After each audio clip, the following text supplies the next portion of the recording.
Buenos días con todos. Nuevamente reciban el saludo de la Unidad de Telemedicina y Telesalud del Hospital Cayetano Heredia.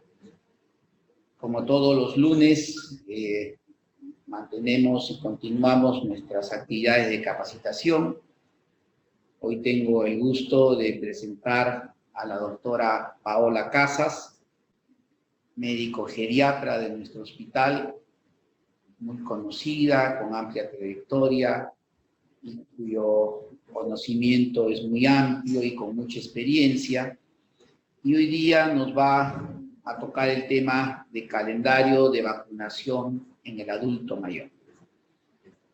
Entonces la dejo con la doctora Casas para que haga su ponencia. No olvidar que tienen el chat para hacer las preguntas y la doctora pueda responder al final de la presentación las dudas que tengan, y recordarles que siempre en 24 horas, 48 horas van a tener a disposición esta ponencia en nuestro canal de YouTube. Adelante, doctora Casas. Gracias. Buenos días. Un gusto poder compartir conocimientos con relación a este tema muy interesante que, como vamos a ver, es todavía un tema un poco que se ha quedado en pediatría, en el tema de los niños. Sin embargo, ya los esquemas últimos mencionan mucho el tema de la vacunación en el adulto y en el adulto mayor, ¿no? Que es lo que vamos a tratar el día de hoy. Para poder llegar al punto de lo que es el calendario de vacunación o qué vacunas son las que con las que actualmente contamos, cuáles son las recomendadas y cuáles son las que el Ministerio en este momento también está ofreciendo como parte de lo que vendría a ser digamos, el sistema de vacunación, de inmunizaciones dentro del MINSA. Es importante, digamos, posicionarnos en lo que vendría a ser la realidad del adulto mayor como tal.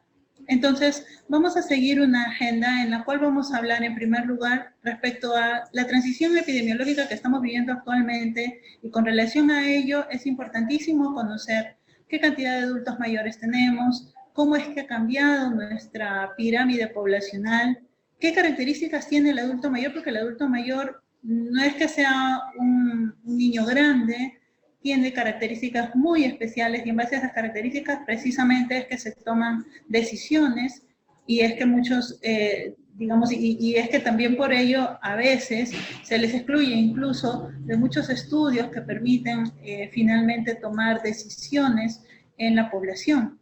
Vamos a hablar un poco también de inmunosenescencia, que viene a ser, digamos, el pilar de la respuesta del sistema inmune del adulto mayor como tal, ¿no? En el sentido de los cambios que van a haber a este nivel dentro de lo que vendría a ser el envejecimiento. Y posteriormente pasaremos ya exactamente a lo que viene a ser el esquema de vacunación recomendada específicamente para el adulto mayor y las principales vacunas que tenemos actualmente, digamos, en nuestro medio, ¿no? Entonces, como veíamos, vamos a hablar primero de la transición epidemiológica, y básicamente es comentarles, ¿no?, que en las proyecciones ya del 2015, ¿no?, a nivel mundial vemos como el porcentaje de los adultos mayores por encima de 60 años en realidad no tenía mucho, digamos, mucha densidad a nivel mundial, de acuerdo a la OMS en su reporte del Informe Mundial sobre Envejecimiento y Salud del 2015. Sin embargo, vemos que al 2050, al realizarse las proyecciones para este año más o menos, vemos que la cantidad de personas adultas mayores de 60 años, ¿no?, con, digamos, plasmado en este gráfico en lo que vendría a ser los colores más intensos hasta llegar al rojo, se incrementan en lo que vendría a ser la parte, la proporción o el porcentaje. Entonces vemos que abrumadoramente el mundo está envejeciendo, nuestro país está envejeciendo. Y vemos también cómo empieza a haber ya cambios a nivel de lo que viene a ser la esperanza de vida, ¿no?, desde ya tiempo atrás, con proyecciones al 2050 en diferentes regiones del mundo, ¿no?, que van en aumento, y las tasas de fecundidad, como es bien conocido también, vienen disminuyendo. Ahora se habla de esperanza de vida a partir de los 60 años, ya no tanto como que al nacer, sino a partir de los 60, y vemos como también tanto en varones como en mujeres, pero sobre todo en mujeres, igual en diferentes partes del mundo, la tendencia es a la alta, ¿no? O sea, cada vez empezamos o tendemos a vivir más, ¿no? Entonces, es así como nuestra pirámide poblacional ha tenido un cambio, la base ya no es tan amplia o ancha como lo era en los años 50, actualmente se ha expandido y vemos cómo, digamos, la parte superior en donde ya empieza a hablarse de personas adultas mayores, la pirámide se ensancha un poco más. Es así como la población, y esto lo pueden ver acá en el crecimiento de la población en mayores de 60 años, es considerable en relación a aquellos por debajo de 15 años, en donde incluso la tasa de crecimiento es mucho menor, ¿no? Si vamos a hablar del adulto mayor como tal, hay que considerar que el adulto mayor viene a ser una población heterogénea. Heterogénea, ¿por qué? Porque se puede presentar de diferentes maneras. Como les decía, los adultos mayores no son niños grandes y como tal no se les puede tratar, ¿no? Generalmente tienen pluripatología. La mayoría de ellos no tienen un solo diagnóstico, son muy pocos los que tienen, digamos, 1 o 2 diagnósticos con los cuales nos enfrentamos muchas veces. Su sintomatología suele ser atípica, no al 100% en todos, pero suele ser atípica de tal manera que muchas veces, por ejemplo, una neumonía puede manifestarse en un síndrome geriátrico como es una caída. Pueden haber complicaciones clínicas más evidentes que en una persona más joven, sobre todo si hay de por medio un concepto que nosotros conocemos como fragilidad, que básicamente viene a ser una predisposición o vulnerabilidad del adulto mayor frente a una situación estresante, ¿no? Entonces, en esas circunstancias, sobre todo, las complicaciones pueden ser diferentes o pueden ser un poquito más severas. Por otro lado, muchas veces se caracteriza también el adulto mayor por tener circunstancias crónicas que pueden incapacitarlo o que pueden volverlo hasta cierto punto dependiente. La polifarmacia es otro problema también que se da en los adultos mayores y de hecho todo esto conlleva una dificultad diagnóstica. Como vamos a ver posteriormente, el tema de las vacunas tiene mucho que ver con estas cosas también, porque existen mitos y barreras incluso que es importante aclarar, que es importante digamos, derribar para poder tener en consideración que la vacuna no es otra cosa que, o la vacunación no es otra cosa que prevención, no es otra cosa que ayudar al adulto mayor digamos, en el proceso de su envejecimiento para de una u otra manera no complicarse, ¿no? Entonces, como podemos ver, la persona adulta mayor va a estar, digamos, va a tener, para tener un buen o un adecuado estado de salud, va a tener a su alrededor una serie de factores que van a permitir que finalmente su estado de salud sea óptimo. Dentro de ellos, el tema de la vacunación es uno de los factores importantes. Ahora, cuando hablamos de inmunización o de vacunas en adultos mayores, a diferencia de los niños, no estamos evitando o digamos, tratando de evitar la enfermedad. En el caso de los adultos mayores, lo que buscamos son otras cosas. Los objetivos de la inmunización van a ser otros. Uno de ellos es prevenir la severidad de las enfermedades, disminuir el riesgo de hospitalización y muerte, disminuir la exacerbación de enfermedades crónicas, disminuir el declive funcional, o lo que vendría a ser la dependencia, y de una u otra manera acción sobre la fragilidad, que era lo que les comentaba anteriormente. No fragilidad vista como, digamos, años avanzados de edad, sino es todo un concepto un poco complicado, pero que básicamente implica vulnerabilidad del adulto mayor frente a una situación estresante. Entonces, estos objetivos, de una u otra manera, a diferencia de otras poblaciones, sobre todo de los pequeños, ¿no? En donde generalmente la parte de vacunas pues no tiene más que decir, porque la mayoría, todos casi, estamos concientizados al respecto, a pesar de que actualmente existen grupos antivacunas que lamentablemente están trayendo ya estragos a nivel mundial incluso, ¿no? Con aparición de enfermedades que no se veían hace mucho tiempo y que a la larga sí pueden complicar a las personas adultas y adultas mayores, ¿no? Entonces, estos objetivos, cuando hablamos de inmunización en adultos mayores o en personas adultas mayores, son difíciles de medir. Se atribuyen o sea, va a haber mucho conflicto en el tema de evidencia, en el tema de incluir a los adultos mayores dentro de lo que vendrían a ser los estudios, y finalmente lo que se hace, como en muchos casos en esta población, es extrapolar resultados y por ende asumir muchas respuestas que no necesariamente son, digamos, son ciertas, ¿no? Y es ahí donde hablamos un poco de lo que vendría a ser la inmunosenescencia. Todos sabemos que tenemos un sistema inmune que básicamente digamos, va a tener dos tipos de inmunidad, la innata, la adquirida, y eso es algo que lo hemos estudiado. A nivel de la función inmune va a haber cambios en estos dos tipos de sistemas, ¿no?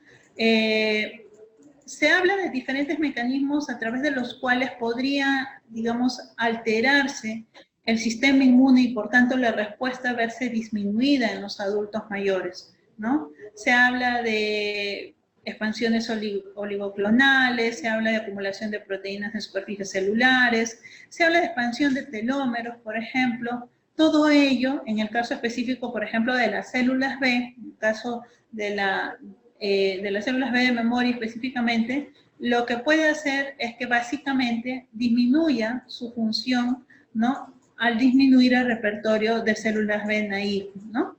Entonces, todos estos cambios van a hacer que la respuesta del adulto mayor, a diferencia de un adulto joven o de un niño, no sea la misma frente a una vacuna, que como vamos a ver posteriormente, las vacunas van a estar básicamente conformados, ya sea por gérmenes o por extractos de los mismos, pero que van a determinar pues una respuesta del sistema inmune como tal, ¿no?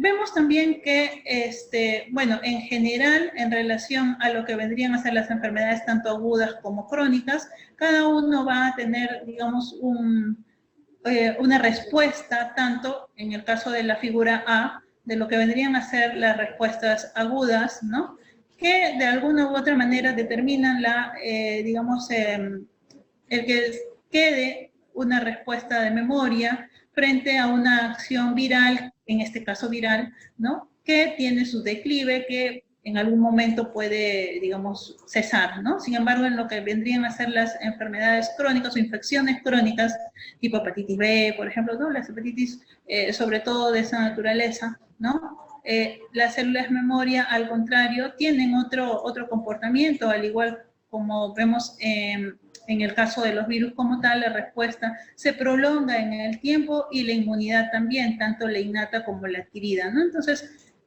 para ver un poquito la diferencia que muchas veces puede haber entre lo que vendría a ser una respuesta de una enfermedad viral aguda y una crónica, ¿no? Ahora, cuando hablamos ya específicamente, para hacer, digamos, un pequeño resumen de lo que vendría a ser la inmunidad innata y los cambios que se ven como tal durante el envejecimiento, hablamos de células presentadoras de antígeno, hablamos de células natural killer, de los polimorfonucleares, de los macrófagos, de las citoquinas, ¿no? Y con ello algunos cambios que se van a ver en el envejecimiento. Por ejemplo, ¿no?, las células presentadoras de antígeno básicamente van a tener dificultad para de una u otra manera reconocer a los antígenos, ¿no?, específicamente a nivel de lo que vendrían a ser las células T. En el caso de las natural killer, por ejemplo, se incrementa de una u otra manera su producción con la finalidad de compensar un poco el deterioro de la función general. Los polimorfonucleares también van a tener cambios, ¿no? Ya no van a migrar adecuadamente como usualmente lo hacen frente a una respuesta inflamatoria, ¿no? La penetración tisular va a estar disminuida, ya no van a haber cambios a nivel de lo que vendría a ser fagocitosis, o sea, disminuye la misma, hay un aumento de la sensibilidad de citoquinas apoptóticas, ¿no?, y aumento de radicales libres intracelulares. Es por ello que también muchas veces se habla ya no solo del término de inmunosenescencia, sino también de otro término llamado o catalogado como inflammaging, que vendría a ser, que no es otra cosa que precisamente estas citoquinas que van a motivar de una u otra manera la presencia de un proceso proinflamatorio o inflamatorio leve, pero que es, al final de cuentas, un proceso inflamatorio dentro del organismo del adulto mayor. En relación a los macrófagos, la fagocitosis no se altera, sin embargo, si hay disminución del lisis tumoral, ¿no?, asociada a una menor respuesta a interferones, por ejemplo. Las citoquinas también disminuyen su producción de interleucina 1, de interferón gamma, y aumentan prostaglandinas, interleuquina 10. El tema de la curación de las heridas disminuye, por eso es que muchas veces el tema de cicatrizaciones, por ejemplo, suele ser un poco complicado. Al hablar de cambios en la inmunidad adquirida, asociados también con envejecimiento, hablamos ya de lo que son los linfocitos T, del timo, de algunas citoquinas en relación a respuesta de los linfocitos TH1, TH2, los linfocitos B y en relación a lo que vendrían a ser específicamente alteración de las células stem cell, ¿no?, en médula ósea, y disminución de la respuesta de los anticuerpos, ¿no? Como podemos ver, los cambios, que la verdad, describirlos nos llevaría un poco de tiempo, pero vemos que sí hay cambios tanto a nivel de la inmunidad innata como la adquirida, que sí va a hacer que los cambios, que la respuesta del sistema inmune ya no sea el más adecuado. Como les decía, frente a una situación estresante, muchas veces la respuesta va a disminuir definitivamente, pero por otro lado también puede haber un tema de permanencia de esa inflamación crónica, como les decía, catalogado actualmente como inflammaging, ¿no? Bueno, esto es para hablar un poquito más de lo que ya habíamos comentado, ¿no? Los cambios a nivel de algunos cambios específicos, ¿no? Por ejemplo, se menciona que las células T naïf, tanto CD4 como CD8, disminuyen pasados ya los 75 años, que hay una disminución de la respuesta de las células T al estímulo de receptor, con defectos en la señal proximal, menor inducción a marcadores de activación, entre otros, ¿no? Hay una disminución del repertorio de células TCD4 en memoria, ¿no? Un efecto predominante de las células TCD8 y aumento de la expresión de receptores reguladores negativos, ¿no? Y eso lo podemos ver, en las imágenes como tal, ¿no? La respuesta en una persona joven suele ser mayor en relación a la formación de citoquinas, por ejemplo. En las personas adultas mayores esta respuesta ya no es la misma, viene a ser mucho menor, ¿no? Igual que en el caso del timo, el timo obviamente al involucionar en una persona adulta mayor, ya no va a permitir la formación del pool de, digamos, de células naïf que podríamos tener. Sin embargo, las células de memoria sí de alguna u otra manera se conservan. Entonces, cuando hablamos ya específicamente para entrar al tema de lo que viene a ser vacunación en la persona adulta mayor, actualmente los esquemas, como les comentaba, bueno, tienen mucho que ver con diferenciar grupos de edad. Y algunos, por ejemplo, en Perú consideran, o se considera, ¿no? El ministerio considera al adulto mayor a partir de los 60 años. Estados Unidos y algunos otros países de la región, Brasil básicamente, mencionan a los adultos mayores a partir de los 65. Es por un tema básicamente digamos, de que se ponen de acuerdo los países en relación, en algún momento era en relación al tema de esperanza de vida, ¿no? Muy probablemente ya se tiene un poco la tendencia de en Perú incluso catalogar al adulto mayor probablemente mayor de 65 ya, porque como vemos la esperanza de vida se ha incrementado en los últimos años. Entonces, para hablar de vacunación tenemos que saber qué son las vacunas. Las vacunas no van a ser otra cosa que suspensión de microorganismos, ya sean vivos, atenuados, inactivos, de alguna de sus partes, como vamos a ver, o de algún producto derivado de ellos, en este caso algunas proteínas. Obviamente, la idea de administrarlos es producir una respuesta inmune que pueda proteger a la persona frente a la presencia del germen, ¿no? Al que se le vacuna. Ahora, se habla mucho en el caso de los adultos mayores y de los adultos jóvenes también, de lo que viene a ser el efecto de rebaño. Acá, bueno, ha habido un error de tipeo, pero es de rebaño, o lo que vendría a ser la inmunidad de grupo, ¿no? Que es básicamente que al vacunar o al exponer a los niños frente a un germen, en este caso a las vacunas, el efecto va a ser consecuente con las personas mayores, ¿no? Se va a extender a las personas no vacunadas, en este caso, ya que se va a atenuar la actividad en el grupo de los más pequeños, ¿no? Ahora, ¿cuáles son las características fundamentales de las vacunas? Son 6. Una de ellas, la inmunogenicidad, o sea, la capacidad para producir una respuesta inmunitaria detectable y que tenga una larga duración, que sea segura, ¿no? En todo tipo de pacientes sería lo ideal, ¿no? Vamos a ver que por sus diferentes formas las vacunas pueden ser más seguras en unas y menos seguras en otras, dependiendo sobre todo del estado de inmunosupresión que puedan tener algunas personas. Que sea estable, es decir, que tenga resistencia a la degradación física para que pueda precisamente mantener su inmunogenicidad. Que sea eficaz, o sea, que tenga un resultado adecuado, cuando la vacuna se aplica en situaciones ideales, efectiva, cuando se aplica ya en condiciones reales, ¿no? Y esto va a permitir proporcionarlo a través de algún programa de vacunación en la población, y eficiente, obviamente, porque la relación entre efectividad vacunal y recursos o sea, costo-beneficio, va a ser adecuado, ¿no? Una vez que se desarrolle un programa de vacunación. Los componentes de las vacunas, básicamente, ¿cuáles van a ser? Obviamente, aparte del antígeno, ¿no? o lo que permita la reacción de la respuesta inmunitaria, el antígeno inmunizante es el principal, los líquidos de suspensión, que puede ser solución salina o agua destilada, también ahí pueden estar lo que vendrían a ser proteínas o productos derivados de cultivos, ¿no? Por ejemplo, proteínas de huevos en vacunas atenuadas, ¿no? Que ya se usan cada vez menos. Conservantes que van a precisamente retrasar la caducidad de la vacuna, dentro de ellos, por ejemplo, derivados del mercurio, como el tiomersal, ¿no? Precisamente el tiomersal muchas veces se ha visto involucrado, entre comillas, ¿no? en algunas respuestas que precisamente los antivacunas utilizan para poder evitar el uso de las vacunas, digamos, denominándolo como un componente tóxico, y en realidad no lo es, ¿no? Porque la cantidad además que se usa, y es un derivado, no es mercurio como tal, son mínimas, ¿no? Estabilizantes, obviamente para estabilizar los productos de la vacuna, que pueden ser aminoácidos, azúcares, proteínas. Antibióticos también, ¿no? En pequeñas trazas que van a impedir el crecimiento bacteriano, y algunos adyuvantes, ¿no?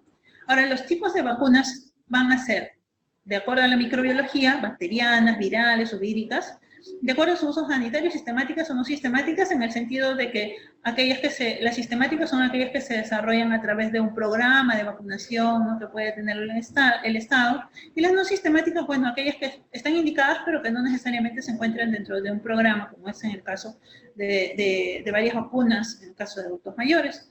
Según su composición, pueden ser monovalentes, polivalentes, pueden ser combinadas, y según el método de fabricación, pueden ser atenuadas, vivas, inactivas, que pueden ser enteras, las inactivadas, que vendrían a ser por así decirlo, los gérmenes muertos, pueden ser enteras o en subunidades, ya sea en toxinas, en fracciones, ¿no? Pueden ser recombinantes o sintéticas. Entonces, de acuerdo a la fabricación, las que más conocemos son las vacunas, pues las atenuadas y las inactivas, o las muertas, ¿no? Y de acuerdo a ello también se va a indicar qué tipo de vacunas a cada población le corresponde. Las atenuadas o vivas, ¿no? Lo que hacen básicamente es disminuir la virulencia del germen, pero van a conservar su capacidad inmunogénica. A diferencia de las vacunas inactivas o inactivadas, ¿no? Donde el germen va a estar inactivo por algún tipo de método físico o químico. Debido a ello, la estabilidad de las vacunas atenuadas es mayor, la de las vacunas inactivadas es menor. La respuesta inmune frente a las vacunas atenuadas o las vivas se va a determinar por una sola dosis, y las vacunas inactivadas o muertas generalmente requieren de varias dosis. Las atenuadas generalmente no requieren de algún tipo de adyuvantes, las inactivas sí. El efecto rebaño en las atenuadas sí se va a dar. Y esto principalmente, por ejemplo, en el caso de la vacuna polisacárida, la que tiene 13 serotipos es la que permite que haya ese efecto rebaño, ¿no? en las personas mayores. Las vacunas inactivas o muertas no tienen ese efecto rebaño. Básicamente, por obvias razones, las vacunas atenuadas o vivas están contraindicadas en inmunosupresión, en pacientes con inmunosupresión, y las inactivadas no tienen mayor problema con ello. Entonces, dentro de ello tenemos como ejemplo la vacuna de la varicela y la triple viral para lo que vendrían a ser las vacunas atenuadas, y la de hepatitis A para lo que vendría a ser las vacunas de tipo inactivas, ¿no? Existen también vacunas recombinantes que se van a elaborar a partir de clonación de genes, ¿no? De diferentes patógenos que van a básicamente codificar proteínas antigénicas específicas. en una célula huésped, ¿no? Esto en base a un vector, en base a un ADN específico, que va a permitir que haya una inmunogenicidad y reactogenicidad similar a las inactivadas, ¿no? Dentro de ellos están el virus la vacuna para la hepatitis B. Las vacunas sintéticas se van a elaborar a partir de polipéptidos, ¿no? Que básicamente lo que van a hacer es copiar secuencias de aminoácidos o de proteínas, ¿no? Que son pequeñas fracciones que se van a utilizar para poder desencadenar la inmunogenicidad, que muchas veces no es precisamente la mejor, pero es la que se usa, ¿no? En el caso, por ejemplo, de la malaria, se utiliza este tipo de vacunas. Ahora, en relación a aquellas vacunas que van a tener algunas subunidades o fracciones, como ya habíamos visto, ¿no? Hay vacunas que tienen toxoides, ¿no? Como las que se ponen para el tétano, para la difteria. Hay vacunas, como ya mencionamos, que van a utilizar proteínas, tanto de los virus como de las bacterias, ¿no? Y en base a ello es que se habla de los polisacáridos, de las vacunas tipo polisacáridos o de las vacunas tipo conjugadas, ¿no? En relación a eso, es que cada vacuna, dependiendo si es viral o si es bacteriana, cada vacuna se va a entrar dentro del grupo de lo que vendrían a ser vacunas enteras, vacunas que usan subunidades, tanto para virus como para bacterias, vacunas acelulares, ¿no? Conjugadas, aquellas que utilizan polisacáridos y proteínas, ¿no? Y podemos ver cada una de ellas, de acuerdo si son vacunas atenuadas o vacunas inactivadas, se van a diferenciar en uno u otro grupo. Esta clasificación de alguna u otra manera básicamente se hace con la finalidad de tener la idea de a qué pacientes también se les va a indicar o no, por ejemplo, las vacunas vivas atenuadas, o se les va a indicar algún tipo de vacuna inactiva, ¿no? Ahora, hablábamos de los mitos, de las barreras en las vacunas en las personas adultas mayores. Yo quisiera empezar antes que nada por las barreras.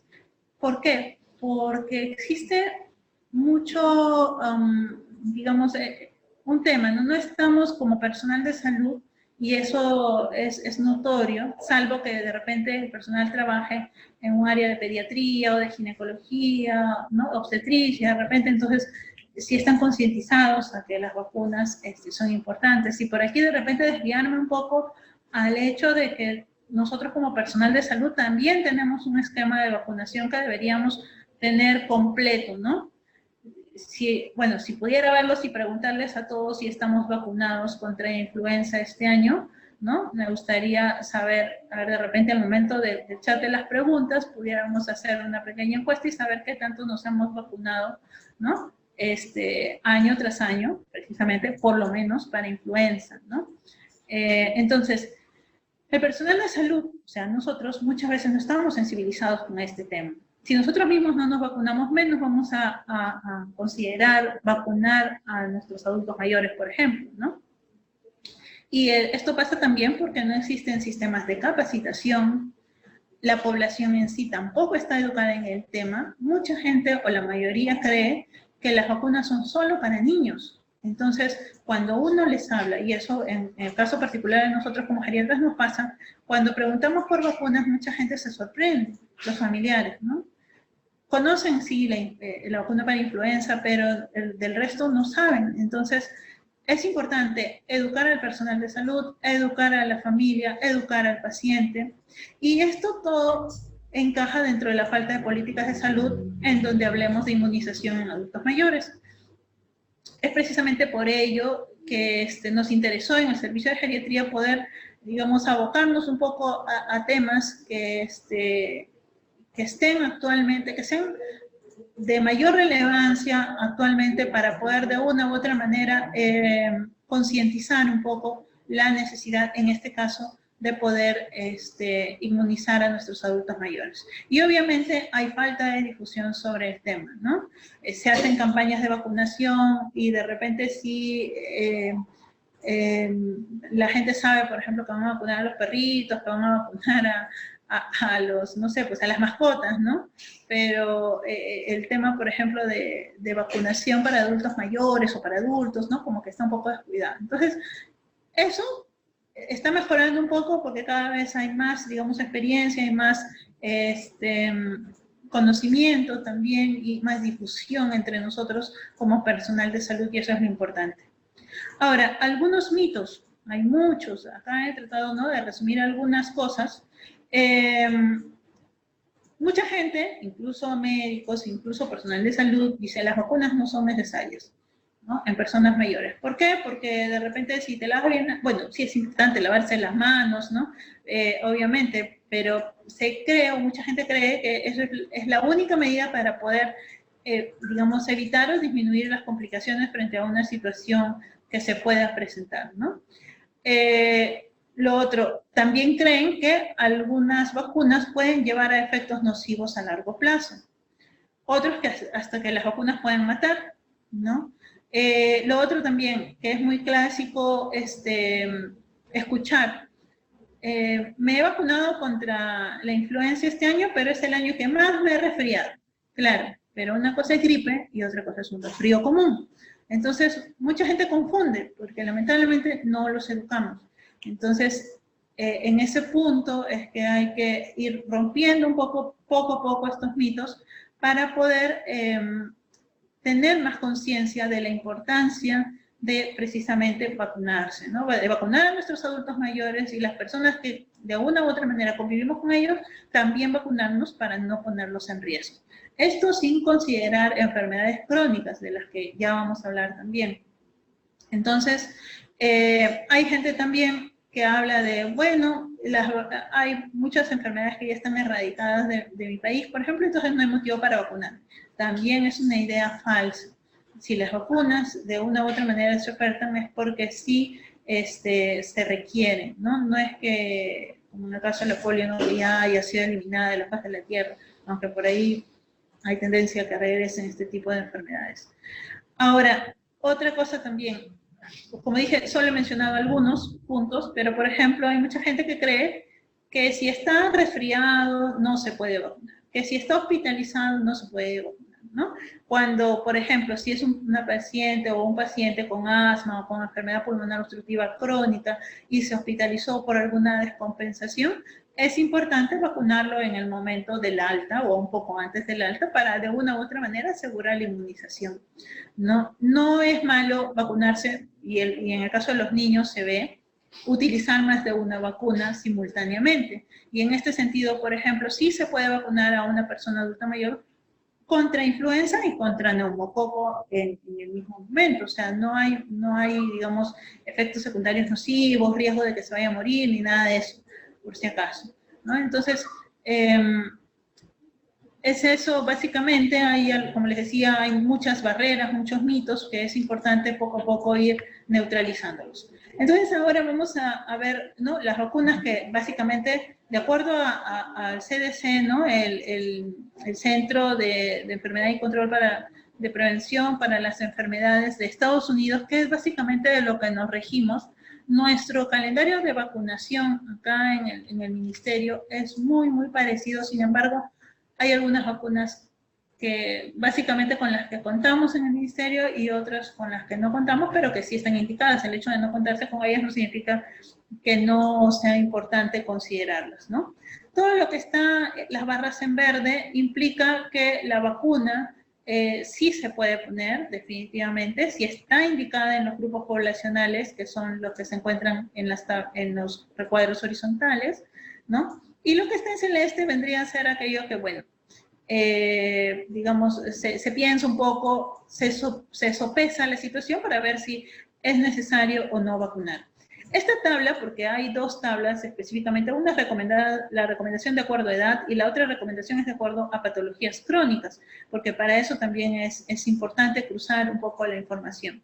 Como vemos hacia lo que es todo lo que es, digamos, las columnas, ¿no? Vamos a ver lo que son las diferentes vacunas, y en la parte horizontal vemos lo que son los grupos de edad, ¿no?, divididos, ¿no?, por grupos etarios específicos.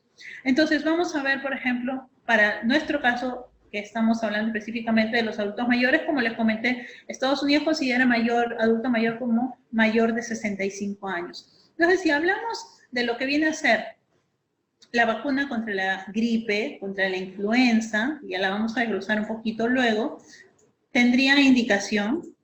La indicación es de la vacuna una vez al año, ¿no? Todos los años, y sin mayor contraindicación, digamos, todos tendrían que recibir, ¿no? Todos los adultos mayores de 65 años, en este caso, recibir. Igual que en el caso de lo que vendría a ser la vacuna para el tétano, difteria y pertusis, ¿no? Esta vacuna es diferente a la vacuna de los niños, la TDAP, ¿no? O TD. Hace poco tuvimos una reunión donde también hablábamos sobre este tema de vacunas y veíamos, por ejemplo, la diferencia que hay al denominar esta vacuna con relación a la de los niños, porque la A de activo, ¿no? De pertusis activa, es en mayúscula en el caso de los niños, porque a ellos se les da un poquito, o sea, la dosis como que es un poquito más alta en comparación a los adultos.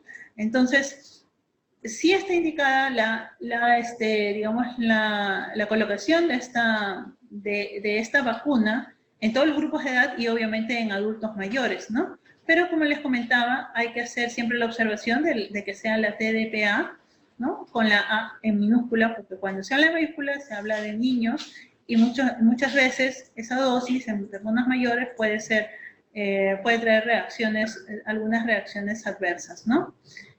Entonces, esta vacuna la debe recibir una dosis, ¿no? De la TDPA si no la recibió de niño o de adulto.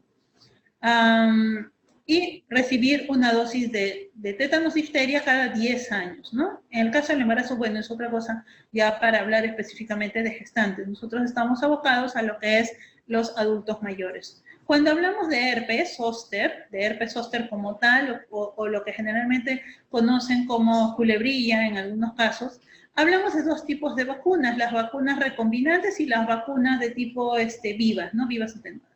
Entonces, la recombinante, como se menciona acá, existen, digamos, dos indicaciones, ¿no? La que es recombinante se puede recibir desde los 50 años, pero idealmente recibir 2 dosis, separadas por, o sea, un periodo de 2 meses a 8 meses aproximadamente, ¿no? En el caso específico de este tipo de vacuna. Cuando se trata de la vacuna, que es la vacuna, digamos, activa o viva, ¿no? Es solo una dosis a partir de los 60 años, ¿no? Incluso si la persona ya tuvo la enfermedad. Se sugiere esperar al año de la presentación de las lesiones, si es que las tuvo, para poder vacunar, ¿no? Esta vacuna específicamente. Entonces, tenemos esta indicación. La recombinante son 2 dosis separadas por como mínimo 2 meses a partir de los 50 y aquella que es la vacuna viva atenuada, ¿no? Se da en mayores de 60 años una sola vez, ¿no? En el caso de la vacuna antineumocócica, ya vamos a ver, los esquemas son un poco complejos, un poco complicados, porque existen 2 tipos de vacunas. Y a lo largo de los años han habido una serie de controversias en relación a la secuencia que se debe seguir para, digamos, tratar de poder abarcar no solo la mayor cantidad de serotipos, sino también el tema de qué tan efectiva, eficiente va a ser el desarrollo de la inmunidad, pero sobre todo en personas mayores, ¿no? En adultos mayores. Entonces, como menciona acá, existen 2 tipos de vacunas antineumocócicas. Idealmente, en forma general, ¿no? Lo que se recomienda es que aquella que sea la covalente de 13 serotipos debe recibirse primero, ¿no? Y posteriormente la que tiene 23 serotipos en el periodo, entre ellos, de 1 año aproximadamente, ¿no? Vamos a ver luego, porque esta vacuna la vamos a desarrollar un poco para ver los esquemas, porque hay esquemas un poco que son un poco, no son muy fáciles de entender. En el caso de la vacuna antimeningocócica, pues tendría que haber, digamos, factores de riesgo, ¿no? Hay que tomar en consideración varias cosas. No se recomienda así como tal en adultos mayores, como sí en el caso de lo que viene a ser influenza, herpes, neumococo, y tétanos, difteria y tosferina, ¿no? La vacuna contra la varicela también se puede vacunar, o sea, sí está indicado en personas adultas mayores de 65 años, si es que no la ha recibido de niño. No, bueno, un poco difícil de repente a veces acordarse o saber si realmente la recibieron o no.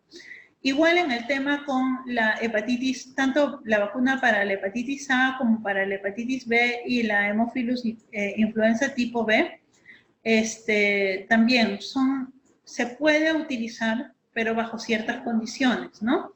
Es decir, si existen factores de riesgo y ese tipo de situaciones. No es que estén indicadas como las que están en verde, en donde sí es necesario, o sea, idealmente utilizarlas como se indica. Cuando hablamos de enfermedades crónicas, ya vamos a ver, y en este caso, CDC divide pues enfermedades crónicas en general a lo que vendría a ser el embarazo, el sistema inmune debilitado, y dentro de ellos muchas veces se incluye, por el tema de la inmunosenescencia, el adulto mayor, a los pacientes VIH, tanto con recuento de CD4 mayor o menor de 200, enfermedad renal crónica, asplénicos, enfermedades como insuficiencia cardíaca, enfermedad pulmonar crónica, alcoholismo, diabetes, enfermedad hepática crónica. Entonces, todos ellos tienen de una u otra manera una, digamos, consideración, ¿no? Por ejemplo, definitivamente la vacuna viva atenuada para el herpes zóster no debe darse en embarazadas, no debe darse en personas con sistema inmune debilitado, no debe darse en pacientes con recuento celular de CD4 menor de 200, en pacientes que viven con el virus del SIDA, ¿no? Los PBBS. Ajá. Igual, por ejemplo, lo que vendría a ser la vacuna para sarampión, paperas y rubiola, ¿no? Igual para la varicela, porque básicamente son virus vivos atenuados, ¿no? Que obviamente se pueden activar frente a una persona que no tiene una inmunidad adecuada. Como podemos ver, para el resto de grupos, la vacuna de influenza, con mayor razón, ¿no? Está indicada. La TDPA también. La vacuna antineumocócica, salvo algunas, digamos, consideraciones, en general también tiene su indicación, y específicamente o mayor aún en personas que tienen algún tipo de enfermedad crónica como diabetes, como enfermedad pulmonar obstructiva crónica, ¿no? Cuando hablamos, bueno, de VPH ya estamos hablando de personas más jóvenes, ¿no? En varicela, bueno, salvo que tenga la inmunidad disminuida, estaría indicada en todos, igual que para el tema de hepatitis B. Pero siempre considerando hepatitis A, hepatitis B y vacuna para Haemophilus influenza tipo B, teniendo en consideración los factores de riesgo.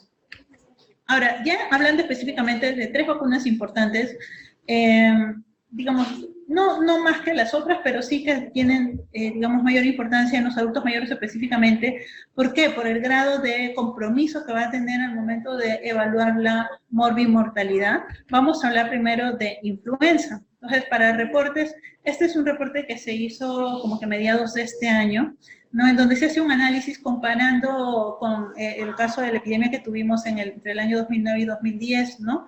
Donde vimos que si bien es cierto, la cantidad de repente de adultos mayores que se vieron comprometidos con este tipo de infección, a diferencia de los más pequeños o de repente por ahí otros grupos de riesgo, ¿no?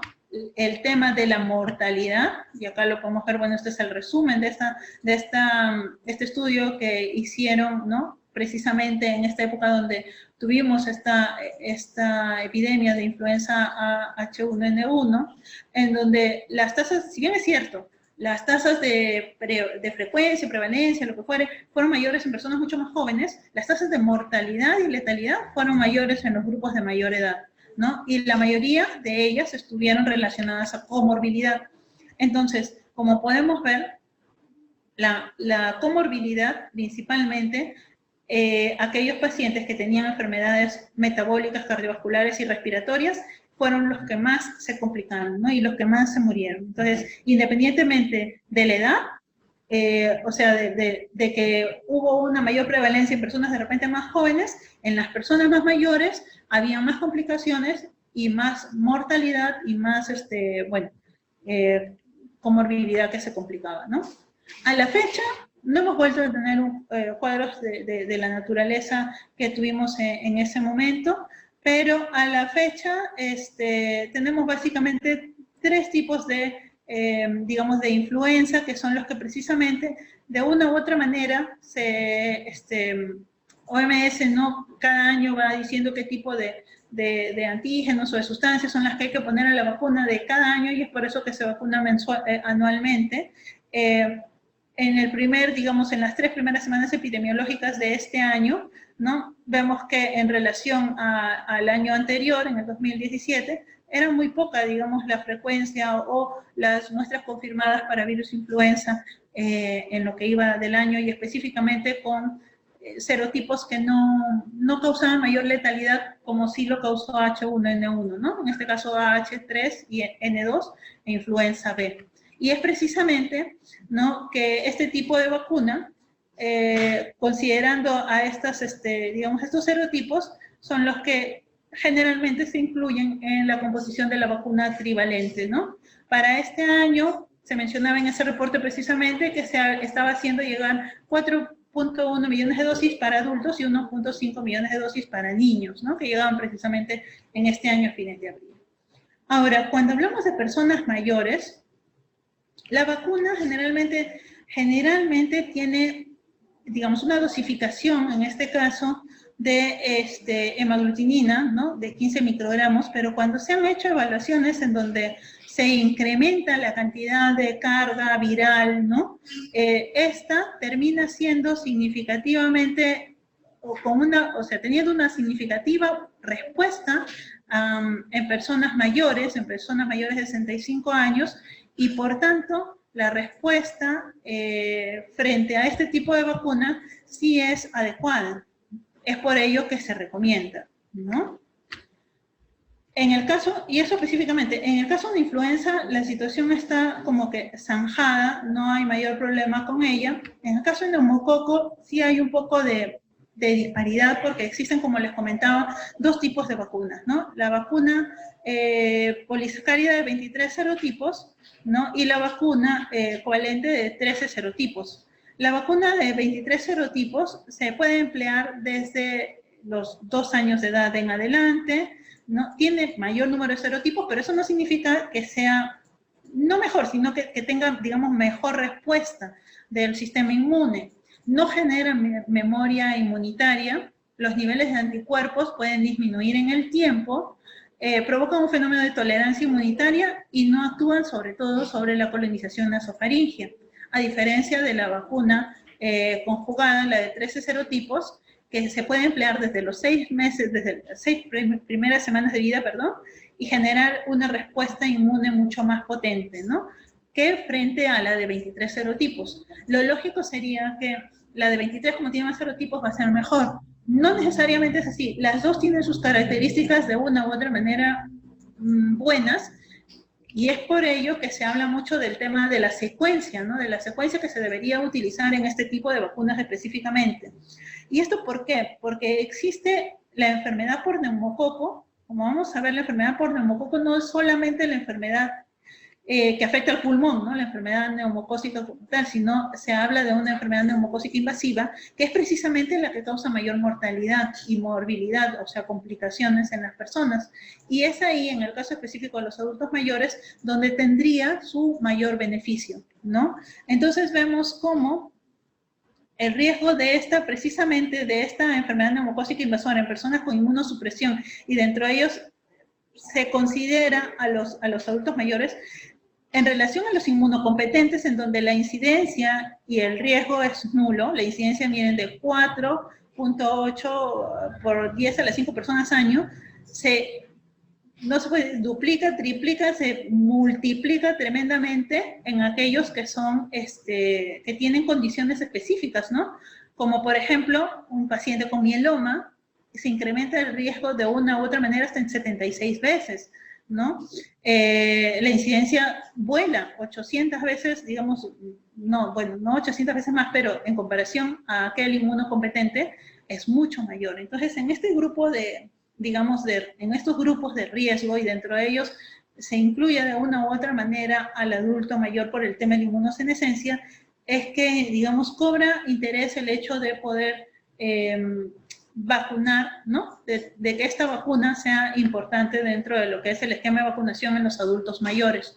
Y es así como hablábamos, ¿no? De los tipos digamos, de alteraciones que se van a presentar por neumococo, que básicamente es neumonía adquirida en la comunidad, neumonía no bacteriémica ni invasiva, y la muy temida enfermedad neumocócica invasiva, que sí puede causar tremendos problemas, ¿no? Entonces, en este caso, la vacuna, que tiene 13 serotipos, ¿no? La vacuna covalente, tiene una eficacia vacunal, ¿no?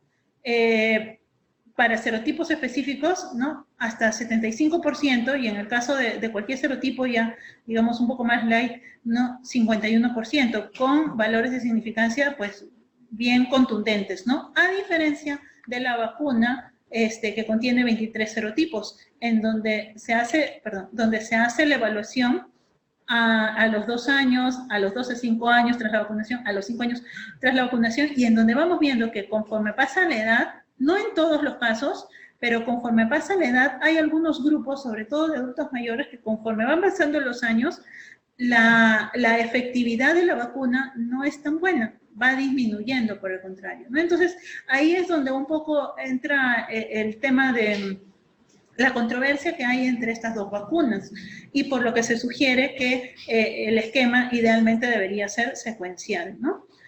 Entonces, cuando hablamos de personas que no han sido vacunados previamente, y hablamos básicamente de inmunosuprimidos, de pacientes con fístulas de líquido cefalorraquídeo, con implantes cocleares, con asplenia, los mayores de 65 años, lo que se recomienda en general, y sí también lo dice, es la secuencia de la vacuna de 13 serotipos, ¿no?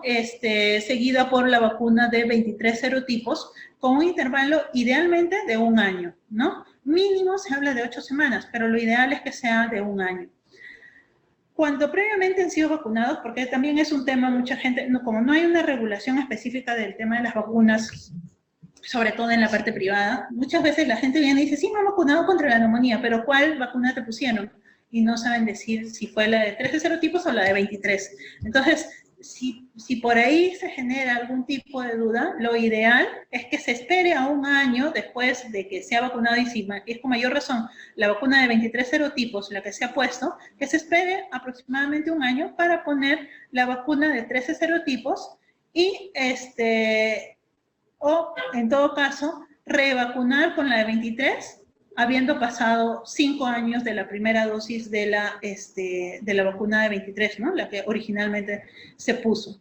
Bueno, cada caso tendría que individualizarse y tener que, bueno, tomar algún tipo de decisión, ¿no? Para inmunocompetentes de cualquier edad con otras patologías de base o factores de riesgo que no estén dentro de estos grupos que hemos mencionado anteriormente, la vacuna de 13 serotipos es la ideal. Con esta vacuna es con la que precisamente se vacunan los niños.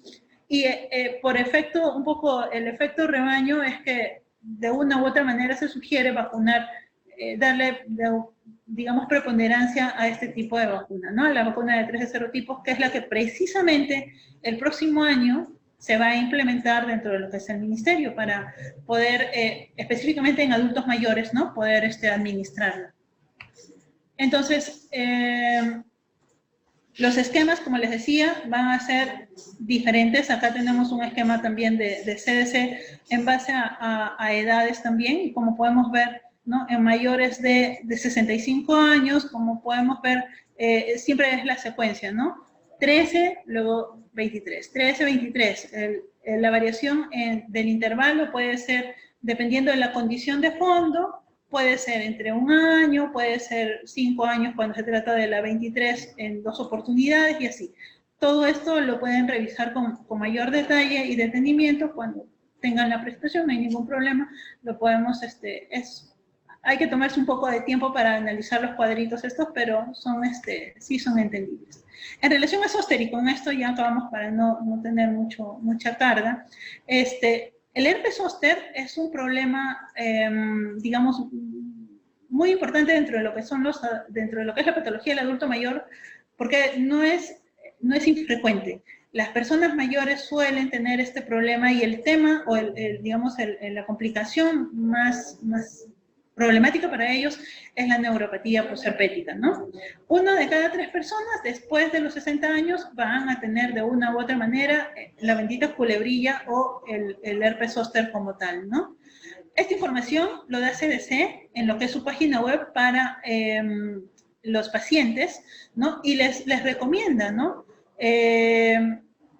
Que, digamos, de una u otra manera hace énfasis de que las personas mayores tienen bastante riesgo de hacer herpes. Mucha gente lo toma como un tabú, piensan que el herpes tiene que ver más con el tema del herpes genital, de repente, y lo toman como un tema no, de lo que no quieren hablar, pero obviamente este es otro tipo dentro del grupo de los herpes, dentro del grupo de la familia de los herpes, ¿no? Este es otro tipo y es bien frecuente de una u otra manera en las personas mayores. El problema son las complicaciones. El problema también es que 1 de cada 10 personas que de una u otra manera van a tener esta enfermedad se van a complicar con dolores neuropáticos que son totalmente incapacitantes, ¿no? Y que muchas veces puede haber también, cuando se presenta el cuadro, tener problemas que pueden llevar incluso, cuando se afecta el ojo, llevar a lo que vendría a ser ceguera.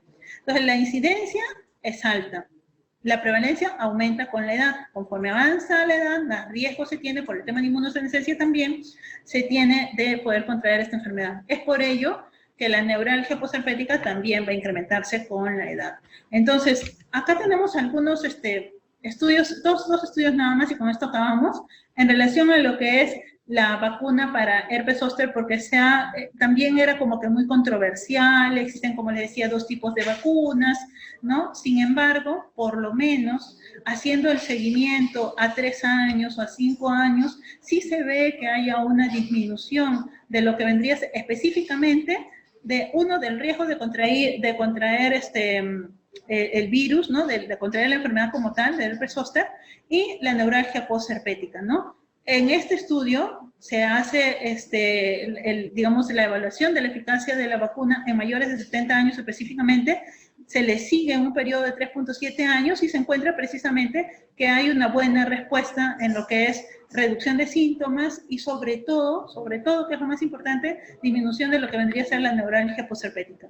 Cochrane también hace, digamos, un metaanálisis donde evalúa hasta 3 estudios con más de 60.000 pacientes, ¿no? Sin ningún tipo de comorbilidad inmunosupresora, en donde también hace seguimiento a los 3 años y encuentra también, ¿no? Una disminución digamos, del desarrollo de la enfermedad, del desarrollo de las complicaciones de lo que vendría a ser herpes, ¿no?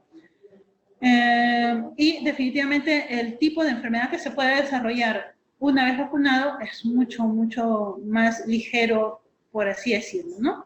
Creo que con esto acabamos. Me gustaría de alguna manera, ¿no?, concluir en el hecho de que, uno, que tenemos una población que envejece cada vez más.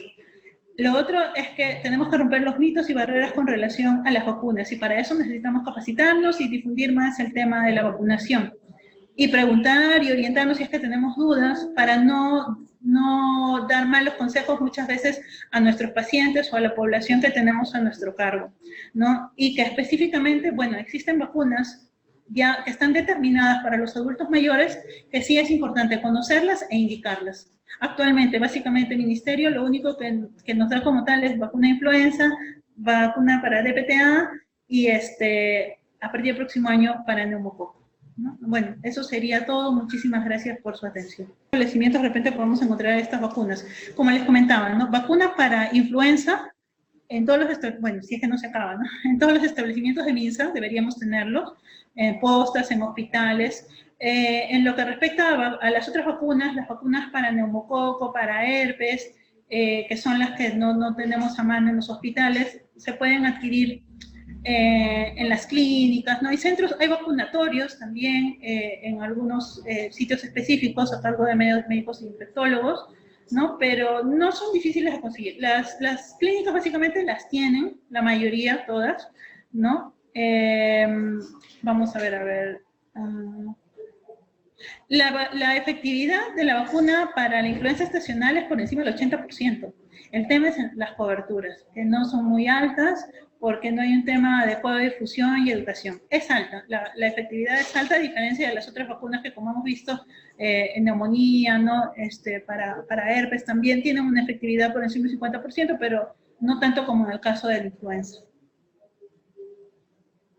Hoy ya mencionamos el tema de en qué lugares podemos encontrar las vacunas.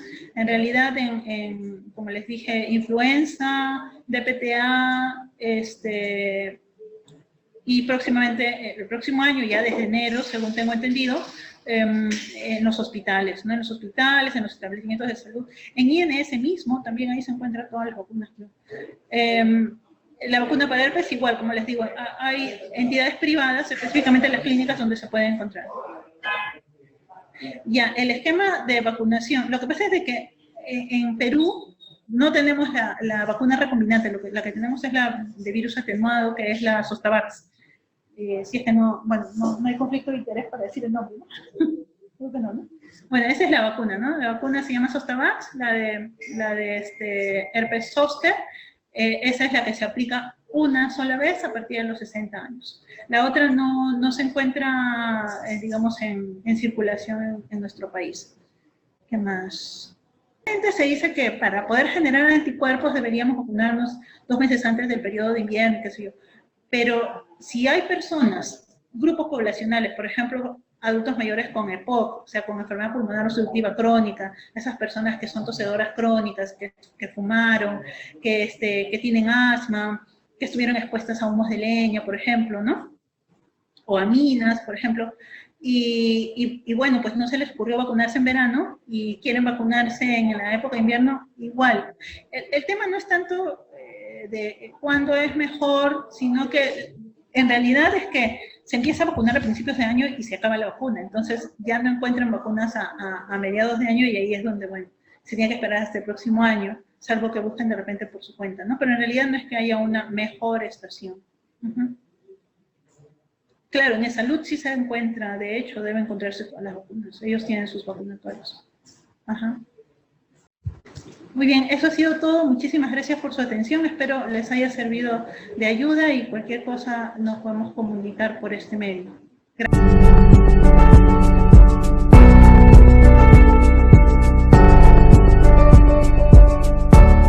Gobierno del Perú. El Perú primero.